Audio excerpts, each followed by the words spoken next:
कि बहुत से लोग इस सनातन को छोड़ करके दूसरे धर्म में चले गए। क्यों? क्योंकि हमारा वेद निर्गुण ब्रह्म की उपासना बताता है और निर्गुण ब्रह्म की उपासना सबके समझ से परे है, सबको समझ में ही नहीं आएगा। शंकराचार्य जी महाराज भी आए तो उन्होंने भी यही किया, ऐसे सगुण की पूजा वो भी किए हैं, देवी जी का स्तुति वगैरह, लेकिन समर्थक थे निर्गुण ब्रह्म के। आप दर्शन शास्त्र वगैरह अगर आप लोग पढ़े होंगे तो किस प्रकार से इस सनातन को स्थापित पुनः करने के लिए शंकराचार्य जी महाराज ने क्या क्या किया। क्योंकि शंकराचार्य जी जब यहाँ आए, अवतार जन्म लिए या अवतार कहिए, वो तो शंकर के स्वरूप थे। उस समय हमारे सनातन का मांस समाप्त हो चुका था, केवल हड्डी ठठरी बचा था, यहाँ कुछ नहीं था।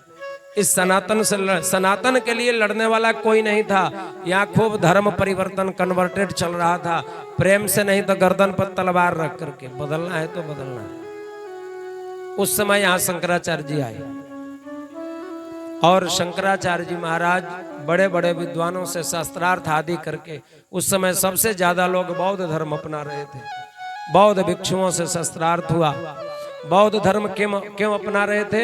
हमारा धर्म उनको समझ नहीं आ रहा था, क्योंकि निर्गुण ब्रह्म समझ नहीं आता, वेद के मंत्र समझ में नहीं आ रहे थे, वेद के मंत्रों का अर्थ समझ में नहीं आ रहा था, इसलिए लोग न समझ में आए। और जो बौद्ध लोग आए वो बड़ा सरलता से बता देते थे, कुशा लेकर के।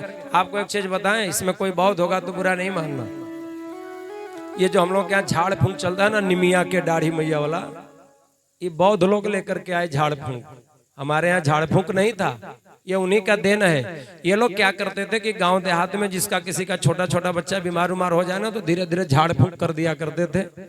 तो झाड़ने से मान लीजिए सर्दी हुआ है तो 2-3 दिन में अपने आप ठीक हो जाएगा। ठीक हो गया तो अरे छोड़ो इसको, हमारे इसमें आओ, ये ठीक ठाक है। जैसे अभी ईसाई लोग क्या करते हैं, बच्चों को छोटे छोटे गाड़ी पर बिठा दिए, रास्ता में गाड़ी बंद कर दिया ड्राइवर, बोले अपने भगवान का नाम लो। अब बच्चे भगवान का नाम लेंगे, वो सेल्फ मारेगा, स्टार्ट नहीं करेगा, केवल घर घर करके बंद कर देगा। अब कहेगा कि यीशु का नाम लो, और जैसे ही वो बच्चे यीशु का प्रार्थना करेंगे, सेल्फ मारेगा, घर स्टार्ट हो गया गाड़ी। बोले देखो तुम्हारे भगवान में कुछ नहीं है। और लोगों से बाद में वो लोग समझा लेते हैं अपने हिसाब से। तो उस समय भी ऐसा ही चल रहा था। तो शंकराचार्य जी ने धीरे धीरे इसको रोका, लेकिन बहुत कम रोक पाए, अभी भी लोग समझ नहीं पा रहे थे। फिर वेद के बाद वेदांत आया, वेदांत का भी सूत्र लोगों को समझ में ना आए। वेदांत के बाद में उपनिषद आए, उपनिषद भी थोड़ा थोड़ा समझ में आने लगा। अधिक क्रांति कब आई? जब हमारे यहाँ रामानंदाचार्य जी आए। आप सब लोग उनका नाम जानते हो। रामानंदाचार्य जी एक ऐसे संत आए जिनके शिष्य हर धर्म हर वर्ण के लोग थे। आज हमारे हरिजन भाई लोग जो रविदास जी महाराज को मानते हैं, अगर कहीं सुन रहे हो या बीच में बैठे हो, मैं दावे के साथ कहता हूं कि रविदास जी महाराज जैसा राम जी का कट्टर भक्त उस समय कोई था ही नहीं। और आप कहते हो कि ये मानते ही नहीं थे, क्योंकि अभी मैं क्या बात कर रहा था, आपको नेताजी बताए हैं। आप कभी इतिहास उठा करके पढ़िए। रविदास जी महाराज भगवान राम जी के इतने कट्टर भक्त थे। आप काशी खंड का इतिहास पढ़िए। एक बार काशी नरेश उनके यहाँ गए, वो राम जी का बहुत दिव्य मूर्ति रखे थे। बोले महाराज ये मूर्ति हमको दे दो और इसके बदले जितना खजाने से सोना चाहिए ले लो। रविदास जी महाराज की पत्नी तो एक बार बोल दी कि महाराज एक बार आप समझौता कर लो, फिर से मूर्ति ले लेंगे।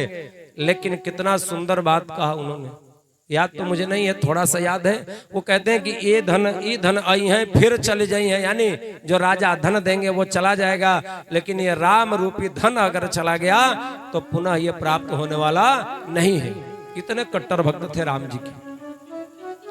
एक और नया हम लोग के यहाँ व्यवस्था चला है कबीर महाराज जी का। मैं कहता हूं कि जो लोग कबीर महाराज को, कबीर जी को मान करके यहाँ अगर कोई कबीर पंथी हो तो हमसे आकर के यहाँ से ज्यादा मिलेंगे। हमसे ज्यादा अगर वो कबीर महाराज का दोहा सुनाएंगे तो फिर बताएंगे हम उनको पढ़ते हैं। आप नहीं पढ़ते, आप तो केवल इसलिए उनको जानते हो कि समाज को खंडित करो, बस। आप कबीरदास जी के बारे में कुछ नहीं जानते हो। कबीरदास जी महाराज जैसा राम जी का कट्टर भक्त कोई था ही नहीं, और कबीरदास जी का मैं भक्त हूं, क्योंकि कबीर एक ऐसे संत थे उस समय यहाँ पर आए जब एक तरफ से मुसलमानों का आक्रमण और दूसरे तरफ अंधविश्वास चरम सीमा पर था, और वो संत बीच में खड़ा होकर के दोनों को गाली देता था। इधर अंधविश्वास को कहते थे कि पत्थर पूजे हरि मिले तो मैं पूजू पहाड़, और घर की चकिया कोई न पूजे ताकि जाकी पीसी खाए। और उधर मुसलमानों से कहते थे क्या तुम्हारा खुदा बहरा भया जो हाय हाय चिल्लाए, उनसे भी कहते थे। इतना निडर संत कोई दूसरा नहीं हुआ।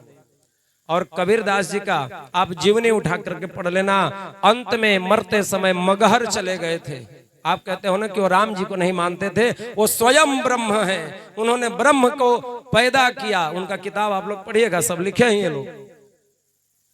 लेकिन जब वो मरते समय मगहर चले गए तो मगहर का एक नियम है कि जो मगहर में मरेगा वो नरक में जाएगा, जो काशी में मरेगा वो स्वर्ग में जाएगा। जब मरते समय मगहर गए, लोगों ने पूछा, बोले महाराज दुनिया मरते समय काशी आता है कि मोक्ष मिले, और आप मरते समय काशी छोड़ करके मगहर आ गए, आपको नरक में जाना है क्या? इतना सुंदर बात कहा है कबीरदास जी ने। बोले का काशी का उसर मगहर राम हृदय बस मोरा, अजो काशी तन तजय कबीरा तो रामय कौन निहोरा। राम जी के भक्त और समर्थक थे कबीरदास जी। और ये कबीरदास जी किसके शिष्य थे आपको पता है?